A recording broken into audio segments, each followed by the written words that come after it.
We all know Bangalore as the garden city. How many of us know that Bangalore actually has something called a bicycle mayor? In conversation with me is Sathya Sankaran, the bicycle mayor of Bangalore. So Satya, how did all this start? It was a long journey of 10 years. It involved a lot of activities that needed to be done, make cycling useful in the city, for not just for myself, but for everybody else as well. And that is what the Bicycle Mayor program is all about. Okay. It is being responsible for cycling in the city and not just for yourself. Okay. When you are making a personal choice, it's easy for you to say, okay, I'll use the bicycle and I'll get fitter, and I can make myself a better human being by being on a bicycle, and saying that I'm going to use this bicycle and make it work for the city. It's quite a leap that you need to do in both your mindset and in wanting to do that, and in joining a bunch of other people who are already trying to do that. So it's a leap of faith. It's a leap of it's a leap of cause that you need to imbibe in yourself. Is that why are you doing this and what is this important for? Because the bicycle is a very versatile tool that way. It can work for you. It can work for the city as well when you collectively do this. So it's important to make that distinction and make the jump as well. So globally also we find that the world's best cities are all very bicycle friendly. Yeah. London is into it in a very big way. Paris is in it in a very big way. How has Bangalore embraced bicycles? What has been its success stories? I'm sure there are plenty of challenges, but let's go with the success stories first. I think there have been a lot of success stories in Bangalore. The very fact that Bangalore is conducive to cycling is one of its biggest selling points. And as a city, it has done quite well. There have been a lot of people. It has one of the most active cycling communities, and for the past decade, it has a good mix of recreational cyclists and commute cyclists and all that. So it's had a very good environment to go for its successes, and there have been a lot of community action for quite a while that has built this up into something that is doable. The crowd is also very well traveled. It's a pretty cosmopolitan city and a cosmopolitan culture where people have understood and seen the benefits of all the things that you've said, and they have adopted to it quite well. And I believe that right now Bangalore stands as one of the leading cities, if not the best, in terms of having good cycling community and a good cycling culture. In fact, whether it is the racing scene or the touring scene or the commute scene, it's one of the best so far. We have everything going for us. We just need to make it count in large enough numbers, and I think that's where most of my efforts has been, is to scale that and see how can we make it really powerful and solve problems.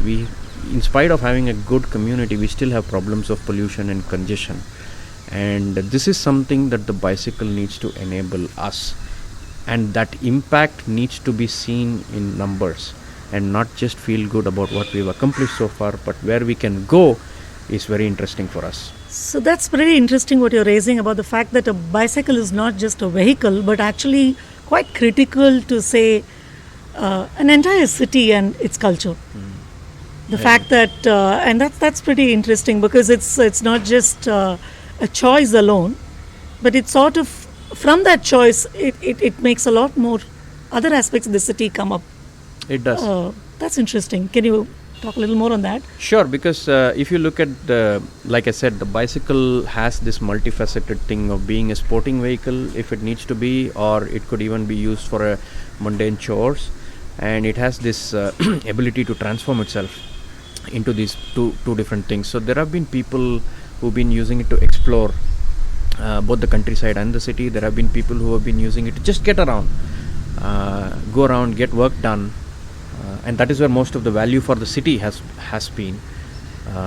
And between all of these things, what we find with the bicycle is that it helps you understand the city better. It puts you back on the ground. It lets you understand terrain. It lets you understand the smells and the sounds, because you're more exposed to the city, and you can stop when you want. You can grab a coffee with your friends quickly and go around your neighborhood. We've always done this when we were kids. We used to go around on a bicycle to meet our friends. It was one of the primary things. You take a bike and you go, you want to stop by. Yeah, it's freedom. It goes, you want to stop around, you want to catch up with friends and then come back.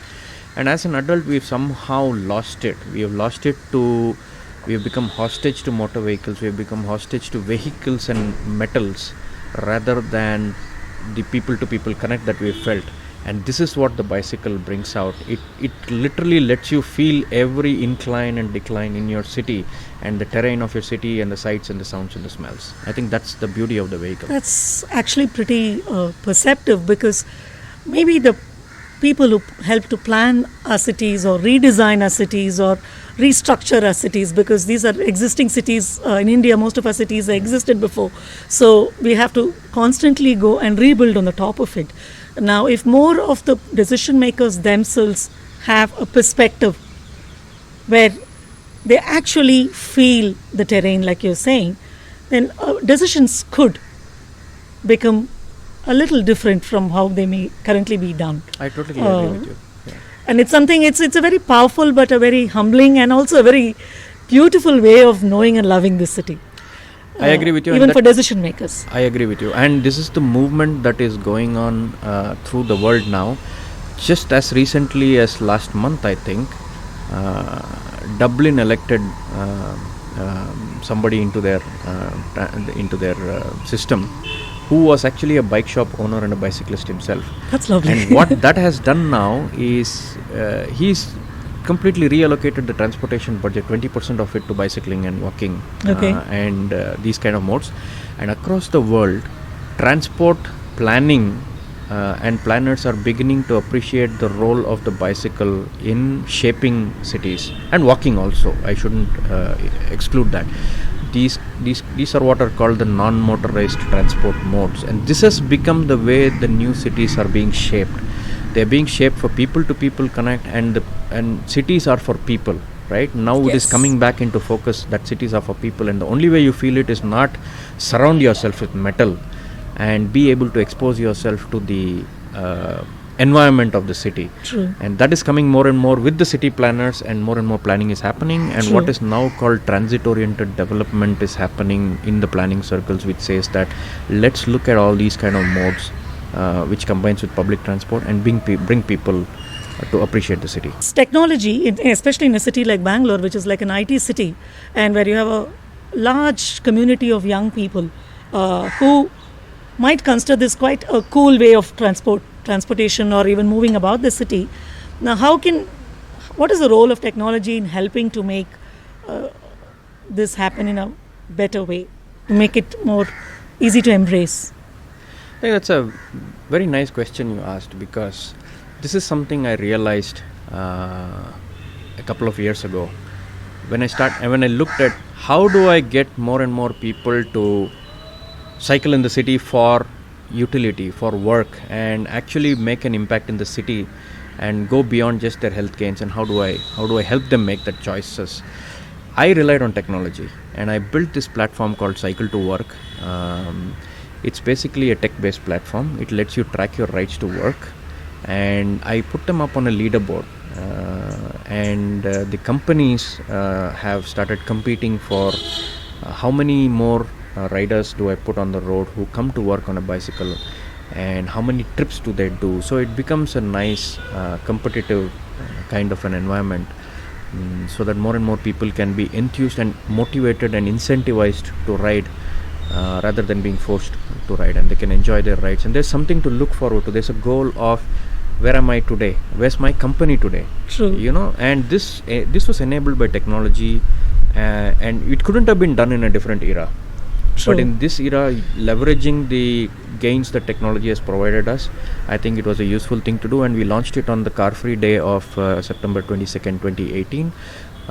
We have more than 300 companies registered on that platform, cyclists from 300 companies, and they have clocked more than 77,000 trips, which translates to about 6.5 lakh kilometers, close to 7 lakh kilometers, and gains of about 180 tons of carbon dioxide saved in the city.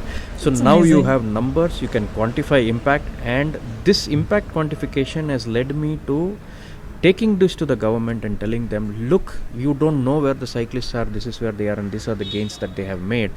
and that has led to infrastructure improvements. These numbers have led to infrastructure improvements. Today, if you look at the pop-up bicycle lanes that are coming up on or planned on the outer ring road, it was a result of saying that look, 52% of the companies on cycle to work are on this route, and that was enough data backing to say, okay, let's do it over there and see how we can.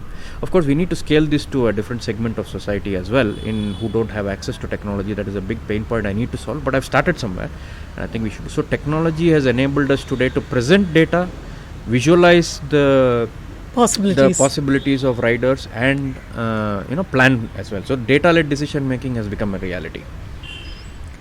That's very heartening to know. And just a quick question, do many of these IT parks or even the corporates, do they actually have a separate parking slot for cycles? Yes, they do. They do. Yeah, Okay. they've gotten, now that they know, so what I do is also nominate ambassadors for each of these companies, and they have been very critical in talking to their companies and saying, look, this is how many people we have. The same data has been presented back. Said, give us facilities of parking, shower and all that. If you will be gratified to note that there are lots of companies who have not only provided parking, they've opened up more shower facilities. Some have in fact provided cycle tracks inside their large campuses, so that people feel safer getting out. It's another story, once you get out, you still need the safety that the city needs to step out. That's true. But they are putting their foot forward as well, and it's just a matter of how do we scale this and continue to scale to more and more companies. There are hundreds, and just along the outer ring road there are more than 6 lakh people working. How do we get it to even 10 to 20% of them getting on these things? So that's where the challenge lies.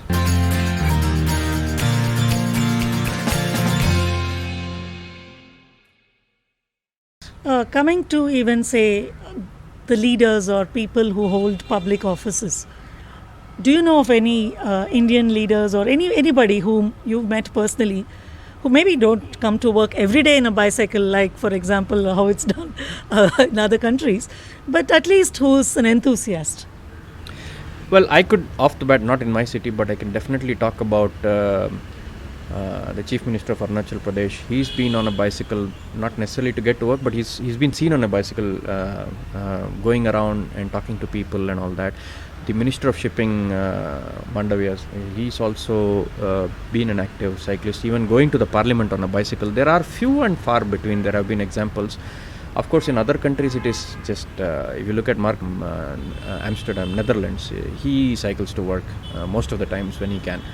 There are other people. Boris Johnson has always been seen on a bicycle when he was the mayor, riding on a bicycle and making impact. Here personally, I have had rides with people, with both bureaucrats and politicians who have taken their rides, but it's not regular. They've made it to make a statement, but at some point in time, if they could include it and set an example, not necessarily all the time, but for certain functions, even if you're not going to your Vidhan Saudha on a bicycle, that would be the best. That would be great. But if you're at least using it around your neighborhood and you're able to take pictures of that and say how... So the sight of seeing somebody on a bicycle, especially a public figure, fairly frequently, itself is a very big statement of acceptance of a culture that, that can change. Definitely do. I have heard that the mayor of Bangalore and a few others, a few other councillors are also great fans of cycling. Okay. And they have. I think it's a time to bring those stories out and help them make the statement. It also influences their decision in how if they make decisions for the city as well. True. How much does, at least in a place like India, gender play a role in, say, adopting cycling? I mean, what is the percentage of women or girls who cycle? Quite a bit, because cycling as such is a very now an upcoming cool statement of sorts. So where do you think? Surprisingly, there are more women who ride in the villages than in the cities. Okay. I think it's more of an empowerment in the villages that they see. Having access to a bicycle gives them more mobility and doing. In the city, I can only quote again the data that I have in my cycle to work. It's just about 10 to 12% of the cyclists on my cycle to work are women, and I went around, asked, and I even wrote about it. There are lots of issues. Once they get over there, they are still seen as somebody who need to take care of There are familial pressures also. There is a typically conservative mindset as to how do you allow women. Somehow we feel that women are more vulnerable, and they might be as well. I have heard from some women that their husbands don't let them get on, or their family doesn't. On the other hand, they do feel that there's slightly more road rage towards women. If they see that it's a woman riding a bicycle, there's a bias against them being on not just on a bicycle. That bias exists even on a motor vehicle. That needs to be dispelled. Their clothing is also slightly different for the workplace, and the choice of bicycles that they use will also be. They need more change rooms and things like that. But the women who have already started riding, they tell me their challenges are no different than a male cyclist. Mm-hmm. Once you get comfortable and you've broken the initial barrier of getting on a bicycle and choosing it, they just face the same safety issues. So this whole concept of opening up the different places of the city during weekends for various kinds of activities, where you pretty much keep it vehicle free and only allow, say, cycling or other games or old traditional games to come up, that's been quite a success. Can you tell us more about that? Sure. It started with something called Cycle Day. We started with Cubbon Park. It was already closed off then.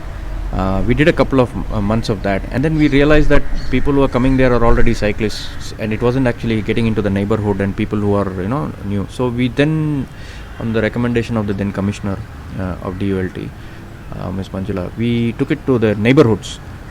We went to Jayanagar and said, okay, we are in your neighborhood, we are shutting down the streets, and you can come and enjoy. The kids came out, the adults, the older people came out. True. And then we had this whole streets where we could enjoy. We not only cycled around, we also had street games and other things, and this is now one of India's longest continuously running open streets event. Okay. At a neighborhood level. So every Sunday in some part of the city, you will have streets being shut down and people enjoying it. Is there some program by which one knows about this? I know that usually we do get some sort of a social media awareness. That's usually very location specific unless somebody shares. Now, if what I have seen that sometimes the city misses is the fact that there is no concentrated place where you know about all the activities of the city. Where if suppose I'm a stranger and I've just come into the city, now if I have a weekend to spare, I should be able to know the art scene, something like this, something which is recreational, something which is physical sports, or there are things like Book My Show, or there are other places, but the city itself doesn't have a common platform where it's easy for somebody to just come and tune into the city. I agree with you, and that I'm trying to fix that only for cycling, because my remit for that would be more useful if I focused on that. So what I'm building now with people is to try and see how I can do that for cycling. Through cycling, you can actually link it up to everything else. Yes. And that's for me the central premise on which your work is built. Because what happens is through cycling, now I know about this other venture called Unventured. I went for the very initial session at Nandi Hills, and they explore food spots and they explore different parts of the city by say foot and also by cycling. So I'm saying cycling itself can be a way in which you sort of look at the culture of the city. True. So what we are doing is, in fact, we are working with them as well, and we are putting together this whole platform. Okay. We had our brainstorming last week as well, and they've been very instrumental in doing that, along with all the bicycle stores and the groups that are involved.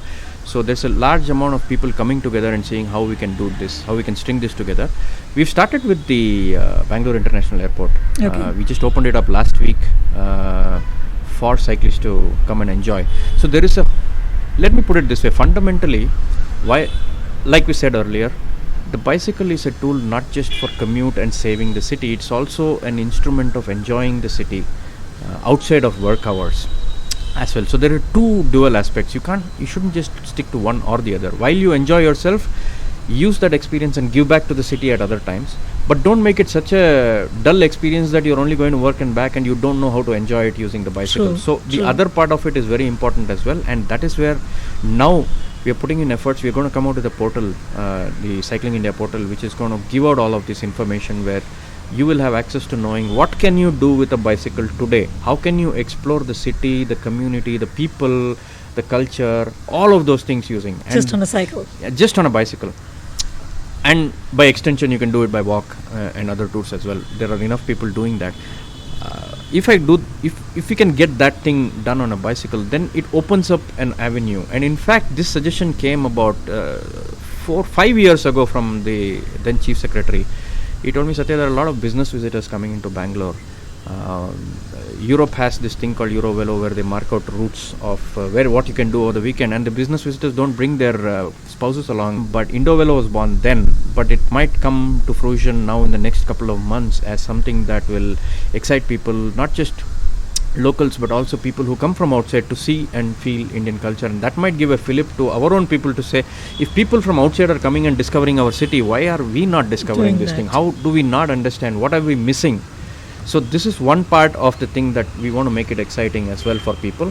And again, I can't forget the pollution and the congestion gains that we have to make. None of us can. I'll always run that parallel track, and it is important, but I will never forget that we need to have people enjoy themselves. True. Especially in a very layered society like India, the bicycle is a very unifying as well as a very inclusive vehicle, because a simple worker can use it, a young student can use it, somebody who's looking at fitness can use it, somebody who's coming from, say, outside India can explore it. It's at the same time a very humble way to look at life. It's also a very freeing way to look at life. It's a very healthy way to look at life. And of course, with Fit India and so many other movements now taking off, it becomes quite even a very nice weekend activity for an entire family to see how they can explore that. Coming to the most critical question,